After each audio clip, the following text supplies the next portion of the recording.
have a projection called Do Nothing that is the second best option. It's a video projection with sound based on the famous, infamous Tom Cruise and Oprah Winfrey incident where he jumps on the sofa and behaves in a slightly crazy fashion, which we've slowed down, so you have a very slowed down soundtrack and a very slowed down pixelated grey black and white image. The interesting part, I think, talking about the sort of cultural dichotomies that goes on currently with television in general, and especially with celebrities, we were kind of looking at the celebrity status and this idea of human behavior, and we were really interested in the idea of a white man behaving in a really strange, obsessive, compulsive way with a black woman dressed in white, he's dressed in black, sort of the fight between good and evil and the yin-yang aspect. And then we were also really interested in the audience and the audience participation, and especially here where they become sort of distorted because we slowed it down, we emphasized the audio, so it's very animalistic, very primeval, and I think that's really what we tried to get across here, to sort of bring the sense of the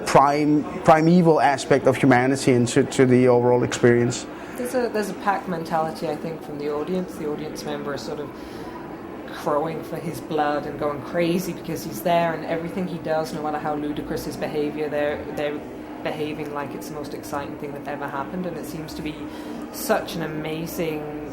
discrepancy between reality, and if somebody who wasn't a celebrity was behaving this way and leaping around on a couch and shaking a celebrity by the shoulders, if it was a normal person, they would be locked up. Because it's a celebrity, it becomes this crazy, oh my, it's Tom Cruise, he's here, he's in the building.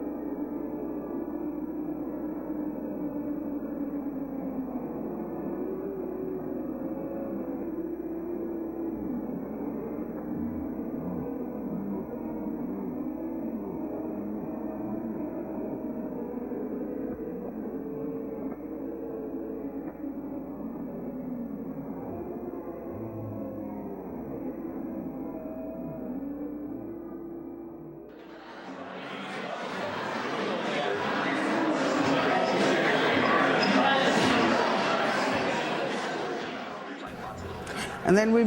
made a piece where we got a select group of people. Actually, we made an open call, but we got a select group of people to recant the entirety of the original Star Wars trilogy onto camera. They're actually reciting their recollection of the entire trilogy. Star Wars, Empire Strikes Back, Return of the Jedi. In an hour or less. And we were sort of thinking about the how myth is created, general myth making, storytelling, how a film sort of impact the collective, and how that gets sort of retranslated, and the idea of one person's retelling this very animated visual experience suddenly becomes a clinical, disconnected sort of emphasis. And we were really liking the idea that the individual kind of become lost within that sort of sense of storytelling, of narrative, and not really carrying over this sort of group experience, but more having the idea that they are sharing something with the collective, but actually everything becomes very much about the individual interpretation. And I think that's a pretty good example when we're talking about something that is as culturally significant as Star Wars. Luke's X-Wing is stuck in the swamp after crashing into Yoda. Yoda lifts it up. Well, I mean, everything that we do currently has to do with this sort of, well, general obsession with truth finding, with this element of you can always find what you believe in somewhere, and filmmaking and films in general, historically and now, are really the way that people find sort of meaning, I suppose, in their own existence, and they always look into this other you know,